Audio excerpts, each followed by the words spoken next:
All right, we are in Mark chapter 6.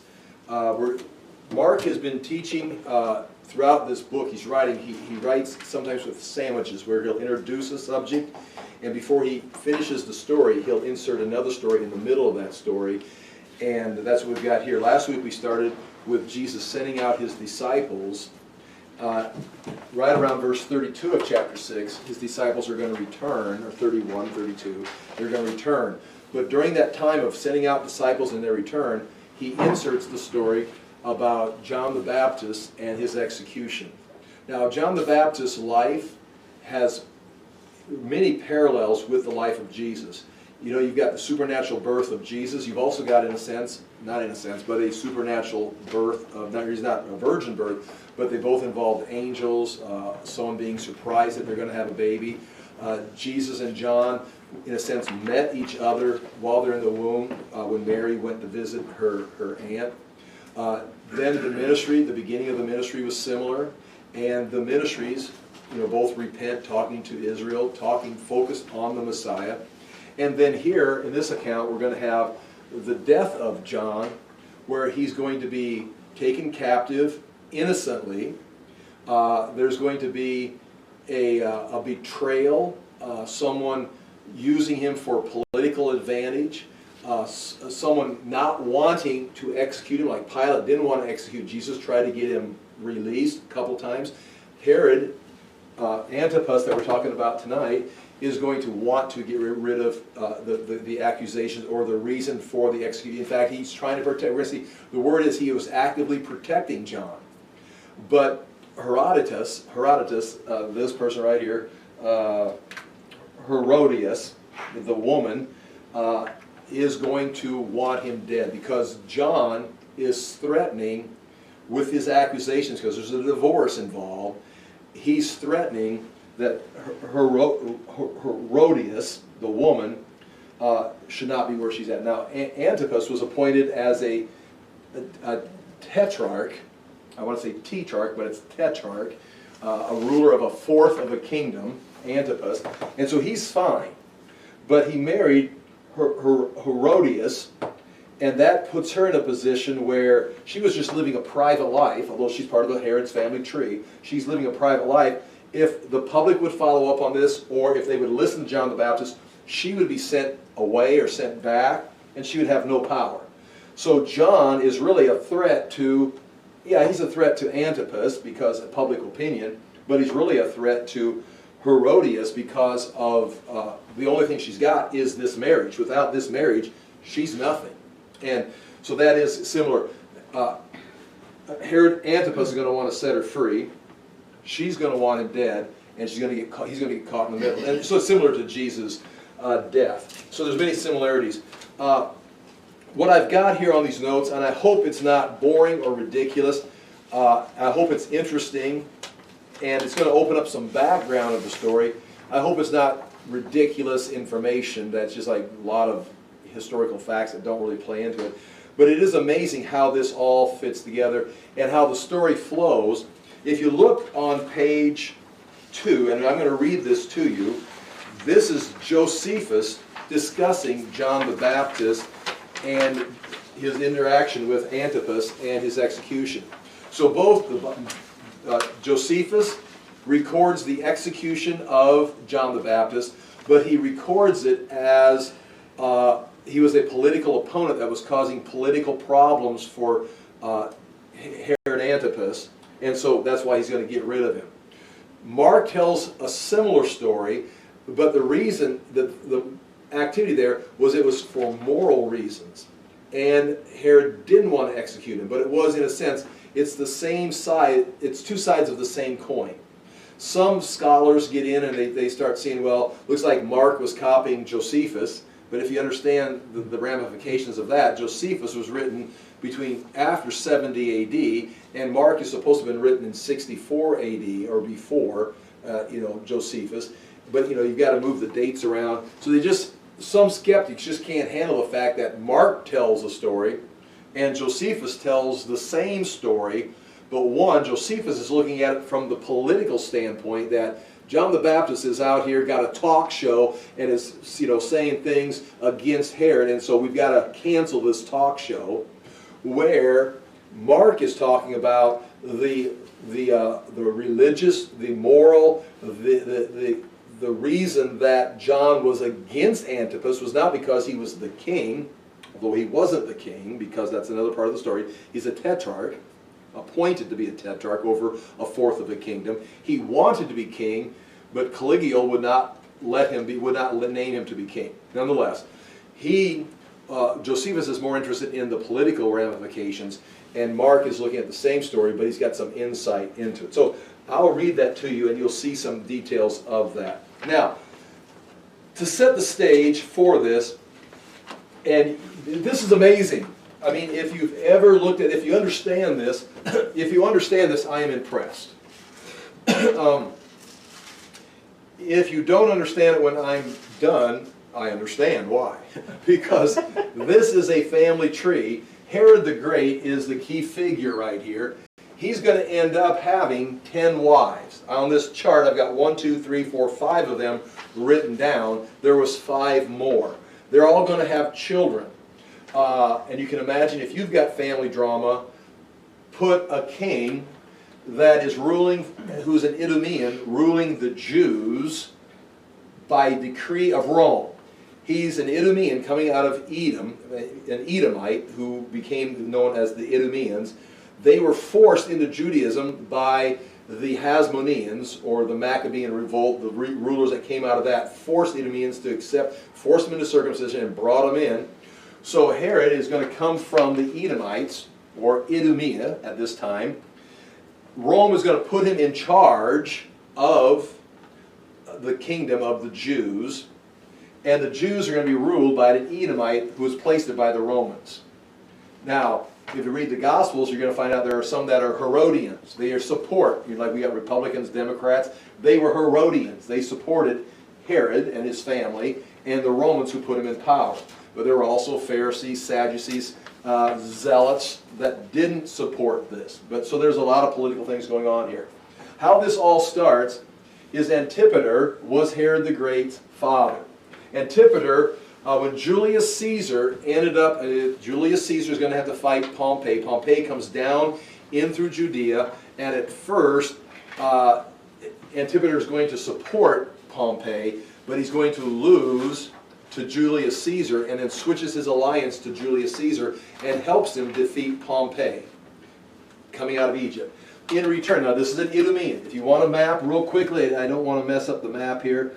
Here's the Dead Sea. Here's Mediterranean Sea. Here's Egypt, of course, down here. Idumea is right here. That's where Antipater was coming from. Jerusalem would be right there. So Julius Caesar is fighting up this way.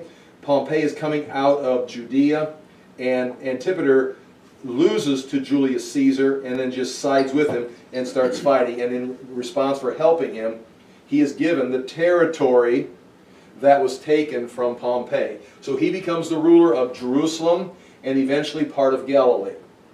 Now keep this in mind. This is the Idumeans right here. Soon coming into our story is going to be the Nabateans. The Nabateans were a trading people that would run trade routes from the east, coming up to catch this coastal plain to go into Egypt and to go north into Phoenicia, Syria, Babylon. So this was a great traveling group of people. They're eventually going to build Petra. So the Nabateans, they're going to become first Jews, but a lot of Christians. There's going to be a Christianized nation. This is in the peninsula of Arabia. The Nabateans are going to come in and fill this space in here. Okay, so that's a little background right there. Now, Antipater is going to be poisoned, and Herod the Great and his brother. Now, if you look at the chart now, I'm not going to write everything on the board. Herod the Great is going to be, when his father was alive, Herod was given Galilee to rule for his father. Phasael was ruling Jerusalem for his father. His father is poisoned in 43 BC, similar to Alexander the Great's father being assassinated at a family wedding. So Herod the Great and Phasael, they have to go fight in the east, and Phasael is captured and ends up being killed. and that leaves Herod the Great, who in 43 BC is appointed king of the Jews by Caesar Augustus. If you turn to page 4, and this was a map we looked at last week. I've got a few more details on it. This was Herod's territory. He ruled from Idumea, from the bottom going up, Idumea, Judea, Samaria. He ruled Galilee, because that's where he originated. That was his original position under his father. I could tell you stories about that, how there was a land full of crime. A lot of trade routes running through the land full of crime. Herod brought peace. Now, Herod's a great character in history. I don't want to say a great man, because that has a moral implication. But if you could say he was a great, impressive ruler. He was a mighty man, not necessarily a moral man. In fact, not a moral man, but he could get the job done. And Rome loved him. He also ruled in Euthria. That was Herod's territory. Herod, of course, dies around 4 BC, and he's going to have these sons. You can see on there. You've got on the. Let's go through the wives very quickly. I've got 5 wives listed there. Doris, and she's going to have a son named Antipater, named after his father. We don't need to mention her again. He's going to marry Mariam the first, and she was a Hasmonean princess. She was the granddaughter of the high priest Hyrcanus, which was a famous leader of the Maccabean time period, and kind of part of the civil war that was taking place that Rome had. The reason Rome ends up in Judea is the Sadducees, or the priests, and the Pharisees began fighting against each other for political power. Cruel. I mean, they even would take turns crucifying each other. A civil war was breaking out, and Pompey actually had to come in and break into Jerusalem to stop the civil war and bring about Roman peace and annex Judea into Roman territory, saving the Jews from themselves around 48 BC. And so that's when then Pompey fights Julius Caesar, and that's when Antipater comes in and says, and he begins to rule with an iron fist along with his sons. But nonetheless, one of the daughters, they were from the priestly family, the Hasmoneans. The Maccabean revolt, they became known as the Hasmonean family. She was one of the great-granddaughters of that original group from Mattathias and his sons. She was the granddaughter of Hyrcanus, the Hasmonean. So she was a princess. By Herod the Great marrying Mariam, he married into the Jewish royalty at that time. Now, don't be confused. It's not the line of David. It's actually a priestly family that defeated the Seleucids and just took over the leadership. And they became, in a sense, the kings, the rulers. So they had the priesthood and they had the kingship during that time period before the time of Christ, the Hasmoneans. So she, at that time, when Herod marries her, he's not marrying into the family of David, but he's marrying into the ruling class, what they considered a princess of the Hasmoneans, Mariam. That becomes a very treacherous path because the world, or the Jews, love Mariam and her family because they're their people. Herod, they never trusted. So Herod is always, what Herod does to the Bethlehem boys is not surprising. It's typical because he was suspicious of everybody because he's, in a sense, in the wrong country, empowered by the wrong people, ruling the wrong nation. But he's very good at it, but he's very protective and very aware. His favorite wife, history would record, is Mariam, Mariam the First. But because she was a royal princess of the Jews, he was suspicious of her, and he ends up executing her in 29 BC.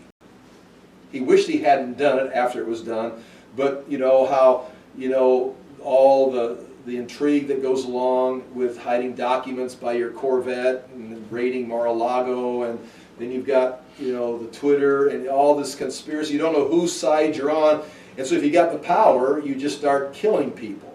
Then all of a sudden, Elon Musk buys Twitter, and you realize, I didn't need to kill my wife. That wasn't her email. That was someone, it's like her text or post or whatever. So he ends up. But anyway, she has a son, two of them, Alexander and Aristobulus. So they would be princes. Prince. Prince in the plural. Two prince. And notice what it says about them in 7 BC. He loved them, but both of them, he became suspicious of that they were trying to overthrow him. So he executes them in 7 BC. So he executes his princess wife and his 2 royal sons because he was suspicious. Now, and then in 4 BC, he executes a bunch of babies in Bethlehem, or a handful of babies in Bethlehem, depending on how many people were living there. It's like, my gosh, how cruel is that? The guy already executed his wife and his 2 favorite sons because he was suspicious. And then you go and say, I think there's a baby born in Bethlehem that we're all going to think is the king. It's like, oh, well, I want to go worship him. I mean, you should have saw that coming. He killed his wife and his sons. He's going down there and kill all the babies. So, I mean, it's the story, well, that's a weird story. It's not recorded anywhere in history. Well, it really wasn't a big deal. A bunch of babies got aborted in Bethlehem after all that. They weren't aborted, but I mean, it was like, it's a non-story in Judea at that time. The very fact it's even in the Bible is only there because it's connected to they're pursuing the Christ who's the king, which is exactly why Miriam and Alexander and Aristobulus got killed. Aristobulus is going to have, 3 children. Herod III died in 48 AD. We don't talk about him tonight. He has a son, or a daughter named Herodias. That is going to be this Herodias, who's going to end up in our story tonight demanding the head of John the Baptist. And her brother, Herod Agrippa I. Now, Herod Agrippa I is the one you see in the book of Acts, killing Andrew, and then speaking in Caesarea by the sea, dressed in a big silver costume. He ruled for 3 or 4 years. And then Josephus records he fell down, passed out, and was taken away, and he died 7 days or 9 days later. The Bible records that he was there and giving a speech to the people of Syria who were there because they needed food, and he'd bought some food and provided them for food, and they were shouting, it's the voice of a God, it's the voice of God. And the Bible records that he didn't give glory to God, although he is a very devout follower of Judaism because he wants the Jews to like him, and he is. Aristobulus' son, which makes him part Hasmonean, although he's related to Herod the Great. Agrippa I was as close to somebody they're going to get to being their royalty in the Hasmonean family. Well, then the Bible says he dropped down and was eaten by worms, which aligns with, the Bible makes it appear that he dies right on the spot. I mean, it doesn't skip through the details. Josephus records he was taken back and died 7 or 9 days later. That's Agrippa I. He then is followed by his son, Agrippa II, who in that same area where the track was, or the Colosseum, is the palace of Herod the Great, which is now occupied by Agrippa and Agrippa II, again, at least while Paul's in prison. So Paul is going to speak with Agrippa II's son. That's where you see him listening to him and saying, and Paul says, I wish you were like me except for these chains. And he says, you expect me to become a Christian on such a short notice or such a quick presentation or whatever. That was Herod Agrippa's son. So that's going to continue. So all these people, it just keeps flowing through the Bible. Okay, so Aristobulus is executed. He's got 2 children that we're interested in. Agrippa I. In my Jerusalem book, I've got he's the one who builds the Damascus gate under the 1500 AD Damascus gate. The one I'm walking on the boat, that was Herod Agrippa's gate down there. And so there's more things in the Jerusalem book about Herod Agrippa and his building. He ruled from 41 to 44 BC, and that's when he would have executed Andrew. Okay, so that's this fine. Don't forget Herodias. Now Philip, the next wife, is Miriam II. She's going to have a son. We're going to call him Philip I. He's mentioned in Mark 6:17 coming up tonight.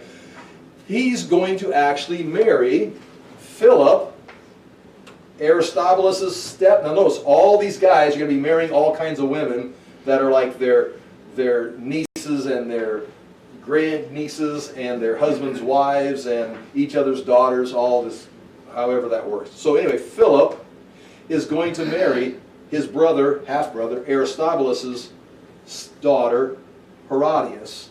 And they're going to live as private citizens in Rome. So they're living in Rome. Herodias living with Philip I in Rome. All right? Now, Archelaus is the one who Herod ends up giving his kingdom to in his will. It was originally given to Aristobulus, and that's why he became suspicious, because everything was going to go to Aristobulus, Mariam's son. But towards the end of his life, he got 7 BC, he got suspicious and thought maybe Aristobulus was trying to kind of step up the game and move into power quicker than Herod wanted to. Because Herod doesn't know when he's going to die. I mean, I don't want you overthrowing me and becoming king. So it's like, I'll just kill you. So he killed him, and he gave the kingdom, moved Archelaus in his will as the heir of the kingdom. Which would scare, if you're Archelaus, it should scare you. Dad just made you the next king. It's like, Dad, I'm just going to stand here. I'm going to make no contacts, no phone calls, no text messages, no posts. I'm just waiting. It's like, I'm not going to kill you, Dad. Well, Archelaus must have done that. He didn't get executed. But he was very, very cruel. And when Rome found out about it, Joseph flees after Jesus is born. He goes to Egypt, and when he comes back, Herod had died, and Archelaus is the king in Herod's place. He was such a wicked king, poor king, that people the Jews send a delegation, please fix this. This guy is a madman. And so Rome moved in and brought him to Rome, and you can see he dies, Archelaus dies in 6 AD. He ruled Judea, Samaria, Idumea. Joseph feared him, went to Nazareth instead of stopping back in Bethlehem. He goes back up there. He was removed by Rome because the Jews sent a delegation to Caesar Augustus to get rid of this guy. And so Archelaus is removed, leaving Herod's kingdom without rulership. Which, real quickly, if you don't mind, go to page 4, and now we looked at this before. At this point, after Archelaus' failure and Rome's removal of Archelaus, Rome has to do something with the territory they gave Antipater that was expanded by Herod the Great. And again, Herod the Great did a fantastic job of ruling that map right there that you see. He ruled that successfully. Now, not morally, not ethically, not without a lot of slaughter, and he ruled with an iron fist and manipulation and with Roman support.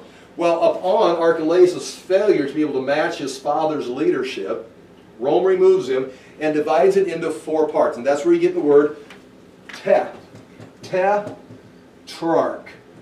Tetrarch. I've always wanted to say tetrarch, but it's tetrarch. That means you're a ruler of 1/4 of a kingdom. A tetrarch is a ruler of 1/4 of a kingdom. Now, for our story tonight, what we'll start with, interestingly, is Galilee in the north, up where I got Tiberias, there's a little box pointing to it, and Perea, which is on the east side of the Jordan River, that is ruled by Herod Antipas, a tetrarch. Herod Antipas, right here, is a tetrarch of Galilee and Perea. And you can see those 2 territories. That was given to him by Rome when Archelaus was removed. His brother Philip II. See, this is why you're going to say, like, what? And you read the Bible, and I'm not being insulting. I'm not trying to belittle people. In fact, I have to map this out. I have to make notes to get through this, because there's already a Philip living in Rome, married to Herodias. But there's also Philip. This is Herod Philip. They're all called Herod. That's the other point. At any point, Josephus or the Bible will call any of these people Herod. And then Herod marries Herodias. It's like Herod married Herodias? What? It's like, yeah, because it was previously Herod's wife. And it's like, you can understand how as a historian could just stumble through this, and how I appreciate your attention, and I hope I'm not getting you confused. But anyway, Antipas is ruling here. And these guys are all brothers. His stepbrother, Philip II, is going to rule just north of Decapolis, Euthria. Now that is, and you've heard of the city, I've talked about it, Caesarea Philippi. He's going to build a city and name it after Caesar, but stick his name on it, Caesarea Philippi. It's named not for this Philip who's living in Rome, who's going to lose his wife, to Antipas, who's living in Galilee. He is Philip II, who's building a city called Caesarea at the base of Mount Hermon, and is going to name it Caesarea Philippi to distinguish it from another Caesarea by the sea. Everybody's named, just like Alexander named everything Alexandria. I mean, Alexandria's all across the Middle East. Well, when these guys that are appointed by Caesar want to impress Caesar and build a new city, what are you going to name the city? I mean, I want to keep my job. I'm going to name the city Caesarea. Except we're going to put Caesarea Philippi, so you know which one we're talking about. And so Caesarea Philippi was built and developed by Philip II. And he's living right up there. Now, Decapolis is going to be ruled by a proconsul out of Syria. Just north of Euthrea, north of Israel, north of Galilee, is Syria, and there's a proconsul that Rome has put in place. They say you can rule Syria, but also Decapolis. Now remember when Jesus went across Galilee and went to the city in Casadema, he's going to Decapolis. That was Gentile land ruled by a Gentile leader out of Syria at that point. So that's the third part. You've got Antipas's territory, you've got Philip's, the second part of the territory, and then you've got Decapolis ruled by someone in Syria, the third part, and then you've got Samaria, Judea, and Idumea, which we just reviewed. You hear the Bible talk about Samaria and Judea, but that was all ruled by the procurator, what we would say Pilate. Pilate or whoever was there, there would be a government, a Roman person set in place ruling that. So just as Antipas was a tetrarch, Philip was a tetrarch, a Syrian legate came down and ruled Decapolis, then you're going to have a proconsul or Pontius Pilate or whoever would be before him or after him ruling there. And a lot of times their headquarters would be Caesarea by the sea. And that's why Pilate would then come to Jerusalem for the holidays, but then go back to Caesarea by the sea. That was where all the activity was at. All the Jewish activity would be in Jerusalem. The governmental activity would be in Caesarea by the sea. So those are your four spots. You've got Pontius Pilate. You've got Antipas ruling Galilee and Perea. You've got Philip II ruling Euthrea or Caesarea Philippi. And one of the parts is ruled by a Syrian governor. And there you've got it right there. Now on this map, while we're looking at it, I'll point out the city of Tiberias. That was a city built by Herod Antipas. It was a city that he built. There was like 17 hot springs. He built a city around those hot springs. There's already a spa. Made it a pagan city. Kind of Romanized it. Eventually Jews are going to begin occupying it. But that was where his capital was. He's also going to build Sepphoris, which is just to the west of that. And that was Tiberias. He's going to name it after the new Roman emperor, Tiberius, who helped get him in place in the power. Now that is where Jesus, just to the west of that, in Nazareth, when he sends out, or in that area, when he sends out his disciples. Some people think the story that Mark is going to record is saying that the party, the banquet, the birthday that he's celebrating is going to take place in Tiberias. And that's fair because it talks about all the leaders from Galilee coming to this party, this birthday party. The problem is, not the problem, but the conflict is, Josephus records the same event, or something similar, and says it takes place in Machaerus. And if you look at Machaerus, that is one of these fortified cities. It's 5 miles from the Dead Sea. You can see it marked there. And on that map, I've got this. I've got a little dot with a circle around it. And those are all fortresses or palaces that Herod built for himself with a fortress around it filled with luxurious apartments. And they were for Herod to quickly escape in case someone came after him. Talk about Herod being paranoid, killing his wife, killing his sons, killing the babies. Look at what you've got right there. You've got Machaerus, and that is on the east side of the Dead Sea. That is where Josephus says John was executed, or where John was kept in prison. You also have Masada, and that is down by the Dead Sea on the west side, and that's where we've got a picture of Masada. Here, this is Tiberias right there. That's right near where Herod Agrippa stood and looked over the Mediterranean Sea while the crowd chanted to him. I'm looking to see if I've got a picture of, I don't have them up here anymore. But anyway, Masada, there might be one around the corner. But nonetheless, that's Masada. I'm wasting your time now looking for a picture. It has a great fortress. We had hanging palaces. And then Herodium, which is, you can look at Herodium, you can stand at Herodium and see Bethlehem. Tony's getting a picture of Masada. There's Masada. There's two of the hanging palaces on Masada. You can see the Dead Sea in the background there. And one, two, and then there's a third palace up on the top of that. Here, Tony, bring that up here for the whole camera to see.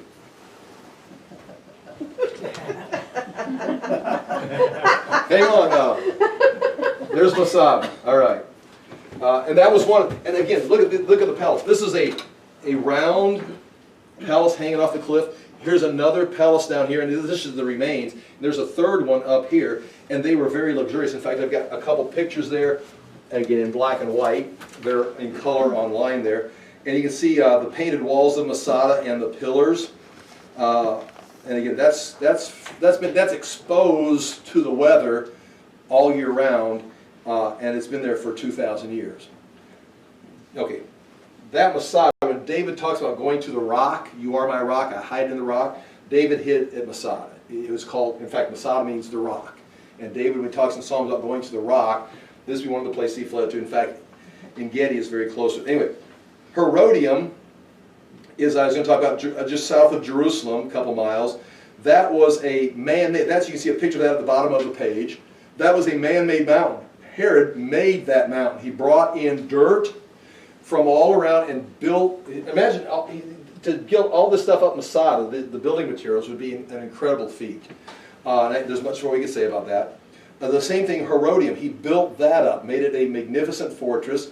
The sides of it, you can see up on the top left corner, there's a picture of the sides of the mountain. He then overlaid the dirt like with stones, like scales of armor going all the way around. And many things we can say about that. But you can see Hyrcania and Cyprus down towards Jericho, Alexandrium, those were all fortresses that he had, go bags. We talk about a go bag, like a spy, have a go bag, get on and go. He would have chariots ready or whatever, horses ready, a battalion ready, bodyguards ready, and bags ready. Well, everything's all furnished already, just to get out, and he could escape in case there's an overthrow or a coup coming at him. That was Herod's force. So anyway, Macarius is there. I point that out because that is where this story could take place. I put up there in the box, Tiberias to Machaerus would be 110 miles or 177 kilometers. Today it's a drive of 2 hours and 44 minutes according to Google Maps. And it's a pretty straight route because you go right down the Jordan Rift Valley. In 29 AD it'd be a 2-day journey. So if you're going to have all the leaders of Galilee go down there, it would take them 2 days to get there. So that's within reason that they could have gone down there to this luxurious palace, fortress palace, luxury apartments, and spent several weeks there to get ready and celebrate what would apparently be Antipas's birthday. Okay, I'm going to stop right here. Does anyone have a question? I mean, right here, it's like, this is not fitting together. Just fill this in. Yes? The timeline, how for going from Antipas. Antipas and Antipater would have been 114 to 44 BC. And then Herod would have been 43 BC to 4 BC. And then that's when Archelaus would have been 4 BC up until the time Joseph came back. And I don't know, I don't have that date written down here, I don't think. Archelaus died 6 AD. But so, then these guys are going to be put in power at that time. Aristobulus is dead in 7 BC. Philip's living in Rome. Remember, Philip's living in Rome. So does that help at all? The key being Jesus. Okay, Archelaus. Okay, I got this written down. It's in the notes somewhere. But Archelaus, or Antipas, became king, which is an interesting statement here. Just a comparison. I'm looking through the notes here, which should be on page 5, I think.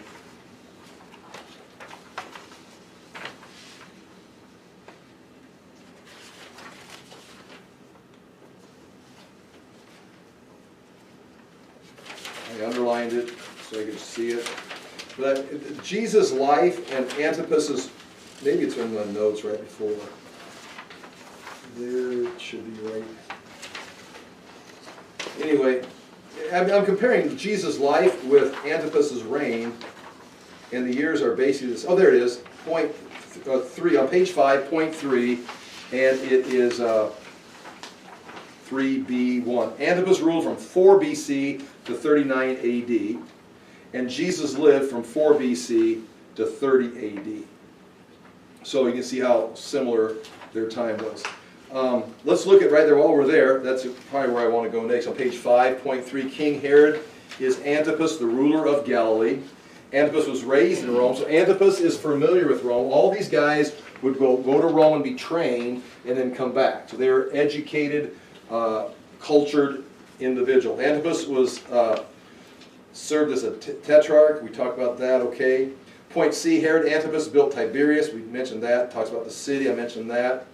Antipas built theaters and Sepphoris. Okay, Jesus calls Antipas. Here's a little. Jesus refers to Antipas in Luke 13, and I've got that written down. They say to him, they're asking him, "You got to get out of here because, well, here." At that very hour, some Pharisees came and said to Jesus, "Get away from here, for Herod wants to kill you." And to see, Herod wants to kill you. Well, I thought Herod already tried to kill him when he was a baby. That's Herod the Great. His son now, who's been ruling for some 30 years, 25 years or so, wants to kill Jesus because he's threatening his kingdom. And he said to them, this is Jesus when it says Antipas is looking to kill you. Go and tell that fox. Now, what does he mean by fox? He's sneaky. He's a predator. Whatever. I mean, it's like you got to kind of. What is he referring to? Go and tell that fox, behold, I cast out demons and perform cures today and tomorrow. He's giving you his itinerary. Go tell that fox. He's trying to catch me. I'm casting out demons, performing cures today and tomorrow, and the third day I will finish my course. I'm going to be here for 3 days, and then I'm moving on, so he doesn't need to worry about me. Nevertheless, I must go on my way today and tomorrow and the day following, for it cannot be that a prophet should perish away from Jerusalem.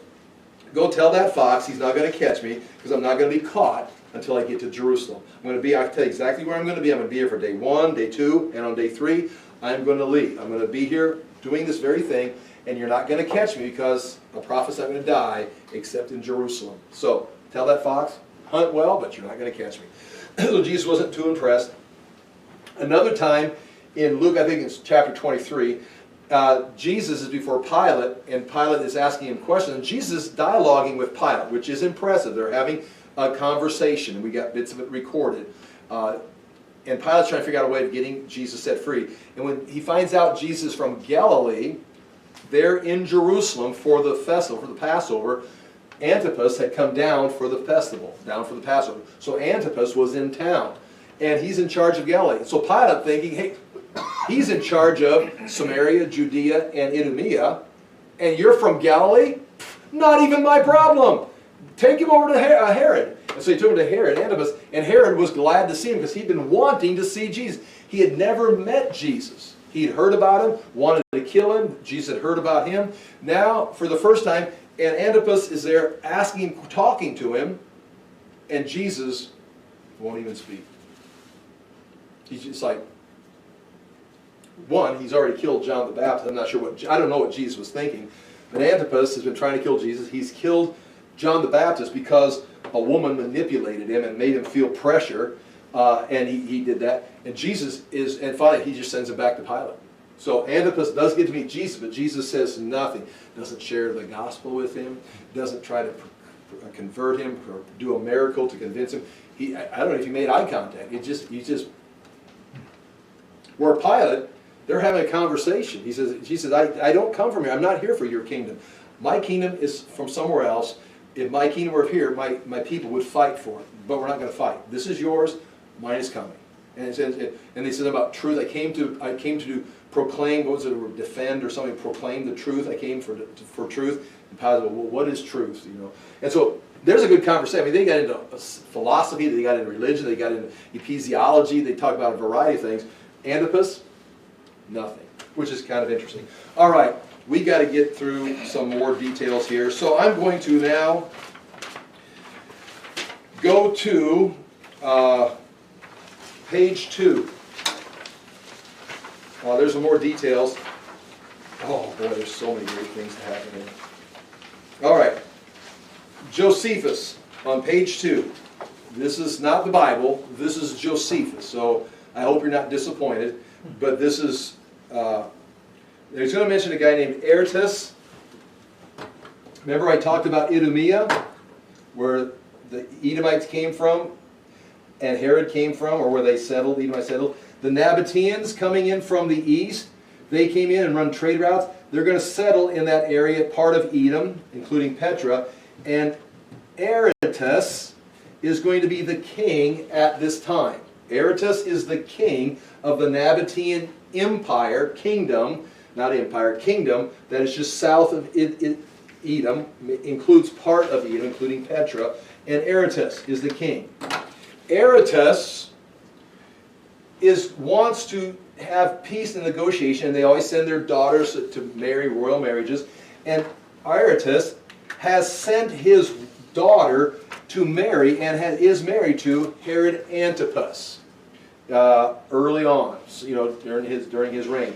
So King Herod Antipas, he wants to be king, and the emperors won't call him a king. You're a tetrarch.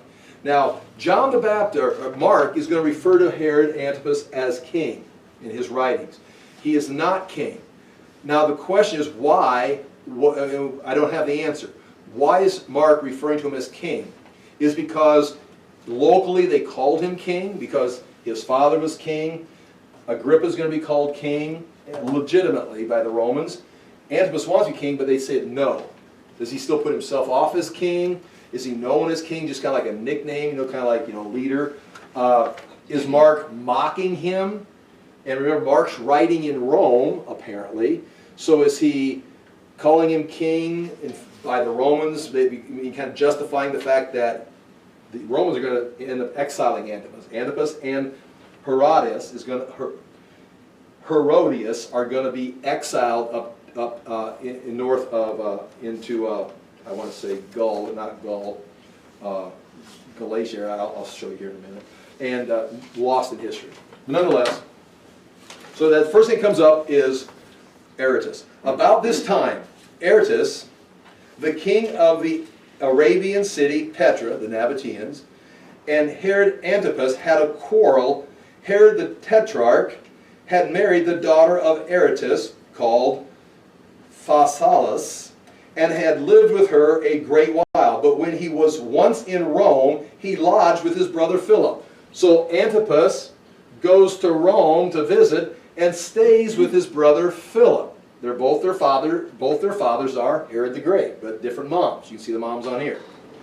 Well, Philip the First, living in Rome as a private citizen, is married to his other brother Aristobulus, who was executed by Herod the Great, his father, his daughter Herodias. So they're married, and Antipas is there just hanging out at the pad, who was his brother indeed, but not the same mother. This Herod was the son of the high priest Simon's daughter. So there's a couple connections to the Hasmoneans in here. Here he fell in love with Herodias, this other Herod's wife, who was the daughter of Aristobulus, their brother, and the sister of Agrippa the Great. The sister of Agrippa the First, we call him. Agrippa the Great. And he did a lot of building in Jerusalem, built some streets that we can still see today.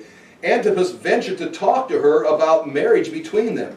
When she admitted, an agreement was made for her to change her habitation, move from Rome to Tiberias, or Galilee, to change her habitation, come to him as soon as he could return from Rome. One article of this marriage also was that he should divorce Aretas's daughter, the king of Nabateans. You got to send her home. So Antipas made this agreement and returned home again, Galilee.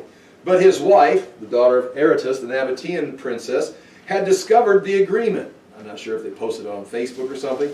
He had, in a relationship, and he had made before he had been able to tell her about it. He didn't get a chance to explain the arrangement. She just found out about it, so she's going to be proactive. She asked him to send her to Machaerus, the fortress that we talked about. She said, "Oh, honey, can I go spend the weekend at Machaerus?" Which is the place in the... Now remember, Josephus is writing in Rome about all these things that had taken place earlier in the century. So all these places, Jerusalem has been destroyed when he's writing this. So he gives, when he says something, he provides details, which is fortunate for all of us.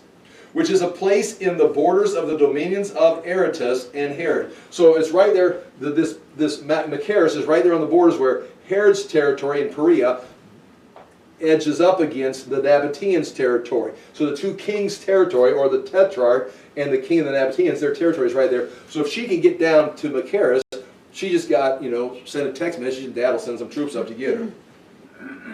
She asked him to send her to Machaerus, which is a place in the borders of the dominions of Aretas and Herod, without informing him of her intentions. Of course not. So Herod sent her thither, unaware that his wife had perceived something.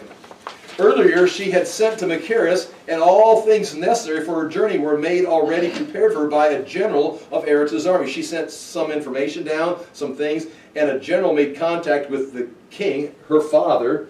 Consequently, she soon arrived in Arabia. She no longer got to Machaerus, then she's all the way down into Arabia. She's back home, under the conduct of several generals handing her off to get her home before she gets executed, who carried her from one to another successfully. She met her father and told him of Herod's intentions. Herod Antipas. So Aretas made this the first occasion of the enmity between him and Herod. I mean, there's going to be several others. So he now is an enemy of Antipas. Now, so Antipas, the Tetrarch, has now got an official enemy in the king of the Nabateans, who had also had some quarrels with him about their limits near Gamala. And that's, again, a city that we talked about earlier. You can see it on the map, and whose territory is where. So both sides raised arms, prepared for war, and sent their generals to fight. When they joined battle, Herod's army was completely destroyed by the treachery of some fugitives, and these would be some other Jews that had come over to fight against him, who, though they were from the tetrarchy of Philip, had joined Aretas. So Philip II, some men came from, Jews from there came to fight with the Nabateans against Antipas. Again, see how this goes on and on.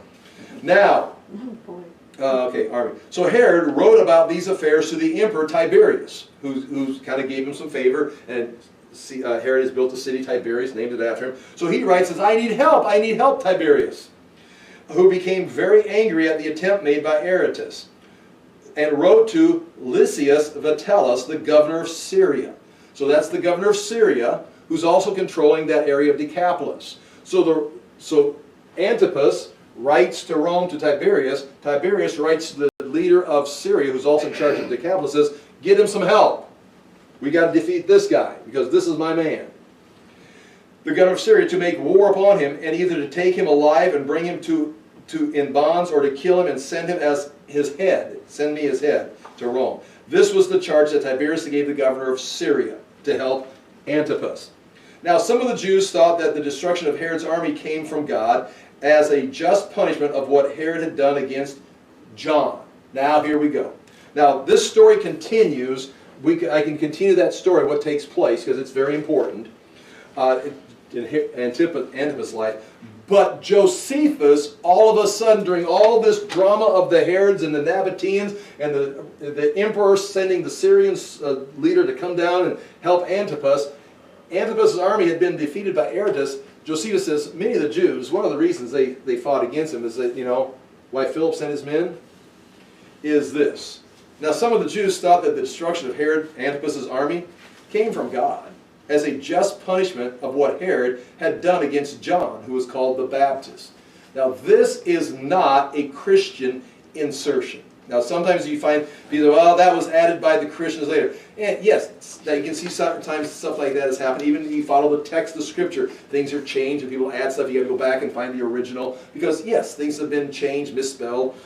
This is clearly not a Christian, because it doesn't match. If you're going to copy Mark, you didn't do a very good job. Only thing you copied was John the Baptist and his execution by Antipas. It's not even the same storyline, except it's close enough that depending on two people talking about the same event, like you talk about, well, pick a political event going on right now, and depends on which news station you turn into, they're talking about the same thing, but from different angles. Sometimes they're lying, in our case, but in this case we're going to assume both guys are telling the truth, because they're not trying to deceive anybody, I don't think. Now, some of the Jews thought that the destruction of Herod's army came from God as a just punishment of what Herod had done against John, who was called the Baptist. For Herod had killed this good man. This is Josephus talking about John the Baptist, who had commanded the Jews to exercise virtue, righteousness towards one another, and piety towards God. That was his legacy in Josephus. He had heard of John the Baptist, and that was the legacy he recorded about John the Baptist. Without the Christians, without the Bible, without the Scriptures, that is what he remembers about John the Baptist. In Rome, somewhere between 70 and 90 AD, as he's writing for the Romans on what took place back in the homeland. For only thus, in John's opinion, would the baptism he administered be acceptable to God. Meaning, I'm going to baptize you, but it's only going to be useful if you are righteous, show virtue towards one another. Otherwise, this baptism is meaningless. Josephus is basically, for only thus, in John's opinion, would the baptism he administered be acceptable to God. Namely, if they used it to obtain not pardon for some sins, but rather the cleansing of their body, inasmuch as they had taken for granted that their souls had already been purified by justice. In other words, if you're just doing this as a ritual, you're just getting wet if you're not doing it to remove some kind of guilt that you've got. Now, many people came in crowds to him, John the Baptist, for they were greatly moved by his words. This is the testimony of John. John the Baptist moved the crowds with his words, says Josephus, not the Gospels. Herod, who feared that the great influence John had over the masses might put him into his power and enable him to raise a rebellion. In other words, if they keep coming, John could say, take up arms, and they could march on Antipas. He sees, that's the same thing they're afraid of Jesus, that Jesus has so much popularity. All he's got to do is say, it's time, and the people would respond. The people were at a fever pitch with John the Baptist already, saying, is it time? And he was telling them, wait for the Messiah. And they're waiting, but they're waiting with swords. You know, John says, he's coming, he's coming. They're not thinking Jesus is coming to go to the cross. They're thinking Jesus is going to come and take up arms and finally overthrow these Romans and all these Herods and all this mess here. So, and Herod's feeling that pressure.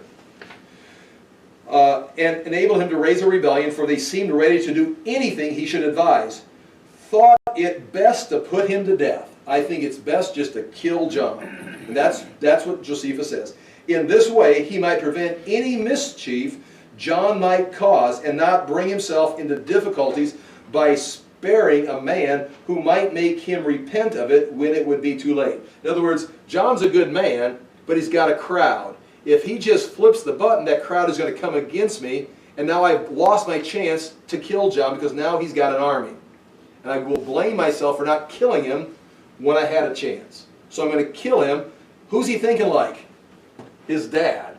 It's like, my wife could be planning a coup. If she pulls off a coup, they're all going to follow her, and I'll never be able to, I'll kill her now. Aristobulus, you're my heir. Wait, you could be planning a coup. If I wait for you to pull the army together, it'll be too late. I'll kill you now. Antipas, John's popular. He's a righteous man, but he's got the crowd. If he decides to come against me, I'll wish I would have killed him like my dad killed all these other people. That's Josephus' writing. Accordingly, John was sent as a prisoner out of Herod's suspicious temper to Machaerus. That's what he says, the castle I already mentioned, and was put to death. So he was put to death at the castle, the palace fortress with the luxurious apartments. Now the Jews thought that the destruction of his army was sent as punishment upon Herod and a mark of God's displeasure with him. And that is Josephus talking about Antipas and this battle right here. Now, with that being said, we are already at 54. We've got to read the scriptures. I haven't even read scripture yet. I know it's like blasphemy. Let's go to, just so we're going to have to come back next week and do this in this actual. Well, I've got 6 minutes. Okay. Let's read the scriptures. Here we go. All right. In the NIV. Let's read the NIV. NIV, here we go. Okay, I'm just looking at the clock, trying to be socially responsible here. All right, here we go. Chapter 6 of Mark. Also similar to what Mark or Matthew and Luke say. Luke chapter 6, verse 14. King Herod heard about this, for Jesus' name had become well known. Maybe that's because he'd sent these people out and people were going around talking about Jesus, representing Jesus and his message. He's not just got his own ministry. He's now got these ministries that are going around, and Antipas sees in his own territory, Galilee, in his own territory, all over Tiberias, or all around Tiberias, It's not just Jesus. Where's Jesus? It's like it doesn't matter where Jesus is at. All these disciples are out going around spreading his word. So Antipas hears this. Some were saying, John the Baptist has been raised from the dead, and that is why miraculous powers are at work in him. Others say he is Elijah, and still others claim he is a prophet, like one of the prophets of long ago. So clearly people are trying to explain. They don't think, I think this is the Son of God, Emmanuel in the flesh. This is the seed of the woman who's come to mankind. Now the demons know right away who it is. We know who you are. He says, be quiet. But the people are like left to try to figure it out. It's like John the Baptist come back from the dead. It's one of the prophets. But when Herod heard this, he has to make a decision. He said, John, the man I beheaded, has been raised from the dead. Now that's a man who is haunted. A man, he's already executed John, and now he starts hearing about Jesus and all these miracles, like, oh my gosh, John's come back from the dead. Now again, that is not him saying, I think, possibly. It's like you've got option A, option B, option C, or fill in the blank. It's like, no, I know what this is. This is John come back to torment me. It's worse than it was when I had him in prison. He's going to come back from the dead and lead a rebellion against me. So this is what John and Antipas is thinking. For Herod himself now goes through and tells you the story about John. That was Antipas's view of Jesus. Now that's the end of that. That's what causes us now to talk about John the Baptist. For Herod himself had given orders to have John arrested, and he had him bound and put in prison. Now that agrees with Josephus. He was arrested because he was afraid of the crowds following him. So instead of just letting him go, I'll just arrest him and put him in prison there. Now he can't start a rebellion. Keep an eye on it. But he doesn't hate John. He likes John. He likes listening to his words because John's a great speaker. I mean, you got to think. You just think about John, the hair, the camel skin, eating locusts, dunking people in water. But it's like the guys. I mean, I have a Bible study, and I'm not a good speaker. I'm not even thinking that.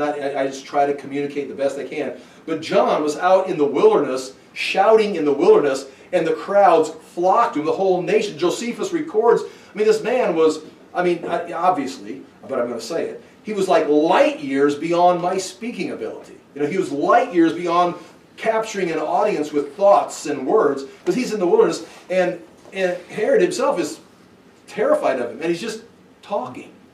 But now he's in prison, where you're going to see Herod likes listening to him. If someone ever locks me up for some Christian reason or something, will they come listen to me? It's like, ask me questions, or they just like throw the key away, let me just sit there. Herod's got him in prison, but it's like, we got a couple questions for you. And he likes, well, I'll just read. He had him bound and put in prison. He did this because of Herodias, his brother Philip's wife from Rome, whom he had married. Now, it says nothing about sending away the daughter of Aretas. For John had been saying to Herod, John the Baptist had been saying to Herod, it is not lawful for you to have your brother's wife. Now remember, the Herods had been accepted Judaism, and Herod Agrippa especially was very devout, and Herod Agrippa II was devout. They were trying to follow the law. They'd go down for the Passover. So John the Baptist had said, now if they met face to face, eventually in prison they did, he said, this is not right. You can't do this. You can't be following God and be a leader of God marrying your brother's wife. It is not lawful for you to have your brother's wife. So Herodias nursed a grudge against John and wanted to kill him. Now, why does Herodias nurse a grudge against John? Because of this very thing. Antipas is the tetrarch. He's appointed by Rome. They don't care who he marries. He's the tetrarch with paperwork. Herodias is simply a woman descended from Aristobulus. Her only power in this world is who she's connected to. And she was connected to Philip the first, but Philip the first is a descendant of Herod, but he's living in Rome, a luxury apartment, just a private citizen, probably on the golf course most of the time. And she's like a descendant of Aristobulus, who's a descendant of the Hasmoneans. She's a royal princess with a husband who's not royal except through Herod, who's just hanging out with all the elites in Rome, going to the gladiator shows or whatever they're doing. And it's like, and Antipas shows up with some potential. And now she goes with him. John says, no, this is not right. Antipas could say, yeah, John, he keeps going and listening, and he may be getting drawn to him. I mean, it doesn't say it in the scripture, but he may be, at least, just like he was suspicious of John getting a rebellion against him, so I'm putting him in prison. Herodias is concerned that her husband keeps going out and listening to John, who John keeps saying, you should be married to her. If he goes, okay, she should have acted preemptively. Because if he says, I'm sending you back, she's right back just sitting at Starbucks while her husband's golfing with all the elites or whatever. She's nobody. So her power is only with Antipas. So she's holding a grudge. She's got to kill, she's got to eliminate this voice. So Herodias nursed a grudge against John and wanted to kill him. To save, I'm assuming to save her power. Not because she feels like he's making fun of her. Probably so also. But she was not able to. Why? Because Herod, Antipas, feared John. His words shook him to the bone and protected him. That is in the active tense. I've got it written down. It's not the active tense. But it's in the sense that he's continuing. He's continuing to protect him, knowing him to be a righteous and holy man. When Herod heard John, he was greatly puzzled. The NIV says right here, I'd like to read it in my notes. Yet he liked to listen to him. Herod, your words are boggling my mind. I'm trying to understand them, but he liked listening. Finally, the opportune time came. On his birthday, Herod gave a banquet for his high officials and military commanders and the leading men of Galilee. When the daughter of Herodias came in and danced, now we don't know her name, but her name is Salome. Let me make sure I say it right. I would check the pronunciation. Salome. Josephus records her name. On his birthday, Herod gave a banquet, in another context, for his high officials and military commanders and the leading men of Galilee. Now again, I'll come back next week and go through this. When the daughter of Herodias came in and danced, she pleased Herod, Antipas, and his dinner guests. Now they found 2 large banquet places that would be big enough for these guests, and then a smaller one, a smaller one off the side where the women would have sat. So there's a big banquet hall, 2 places, and then another place. And you can see that's when she came out to dance, she went back to talk to her mother. And so they found this location at Machaerus.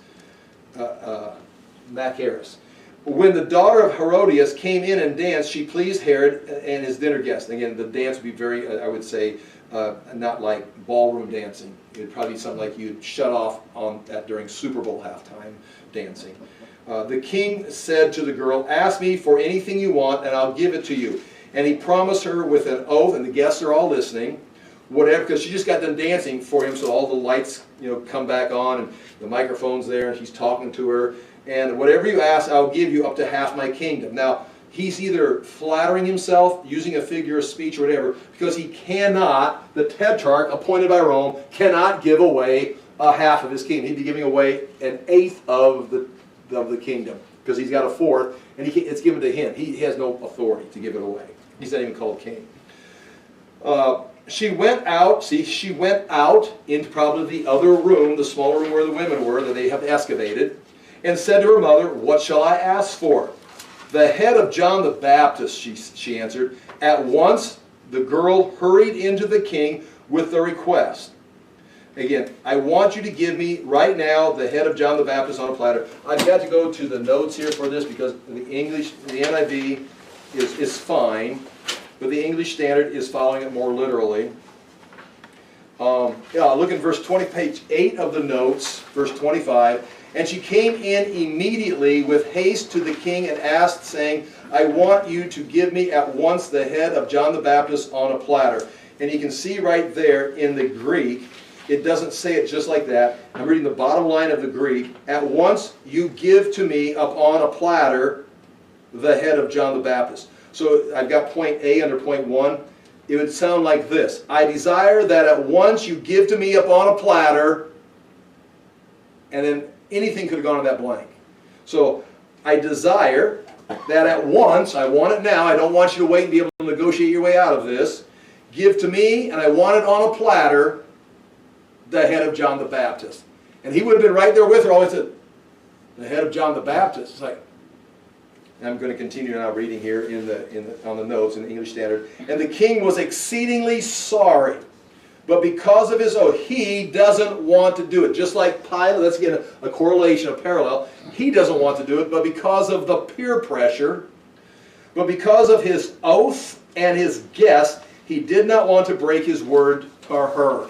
Did not want to break his word to a little girl. In fact, the word girl, we haven't looked at it here tonight, is the same word Jesus uses of Jairus' daughter in like chapter 5, verse 41. Little girl, I say to you, arise. Now that doesn't mean this, it can mean a little girl, a child, it can mean a teenage girl, a maiden. But anyway, that's all in the notes. We can look at that here next week. And she came immediately with the haste, okay, didn't want to break his word, that's verse 26. And immediately the king sent an executioner with orders to bring John's head. He went and beheaded him in prison. And that would be part of one of his bodyguards.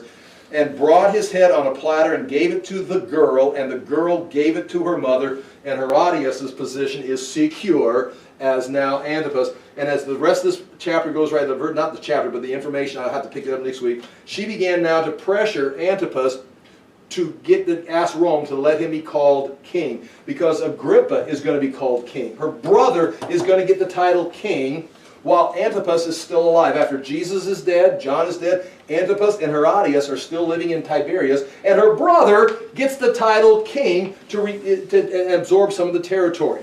She says, go ask Tiberius if you can have the name king. It was right at the same time that Tiberius is sending the Syrian general down to help against Aretas. But when he sends, the general doesn't want to come down and help Antipas, so he has all kinds of excuses and delays. He even stops at Passover for a while. And during that whole time, Tiberius dies, and Caligula becomes emperor and replaces Caligula. And then Agrippa, his friends, grew up in Rome with Caligula and anticipates his sister's move, goes to Agrippa the First, goes to Caligula and says, hey, he's stockpiling weapons to use against Rome. He's treacherous. He's betraying you. And so by the time, and then he shows up and asks to be king. I want to be called king because Herodias wants her husband with the same title king so she can be the queen or whatever, because that's her only source of power. Agrippa exposes him, and Antipas and Herodias are sent, and again I got it written down here. Caligula banished Antipas to Gaul, I was right, Gaul, and Herodias was sent with him. Herodias' brother Agrippa I then added Agrippa. Someone's got to rule the Tetrarch area of Galilee. Agrippa I picked up the land of Galilee in his kingship in Galilee at this point, and at this point Antipas fades from history in exile with Herodias. That's again a rush. We got to quit. It's overtime. And I'll kind of clean it up next week. There's a few other things. You read the notes. I appreciate you listening. I hope it made sense.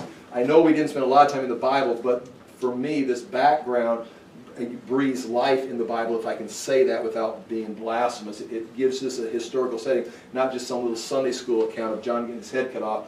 Antipas has a history. He's got interaction with Jesus, interaction with John the Baptist, and a history afterwards. And Herodias, who caused this whole thing, she ends up being worse off in exile with Antipas than if she would have just stayed, picked up golf and worked golf with Philip I there in Rome. Again, I paraphrase. I'll pray and we're free to go. Father, we do thank you for the chance to look into these things. We ask again that we would find value in this, that we would honor your word, that we would allow your Spirit to lead and guide us, that we would not be manipulated or forced into decisions by the world, but would walk in a way that is pleasing to you, that we would stand up for what is right and live a life that is righteous and true. In Jesus' name we pray. Amen. Thank you for your patience, and I thank you for your time. Thank you.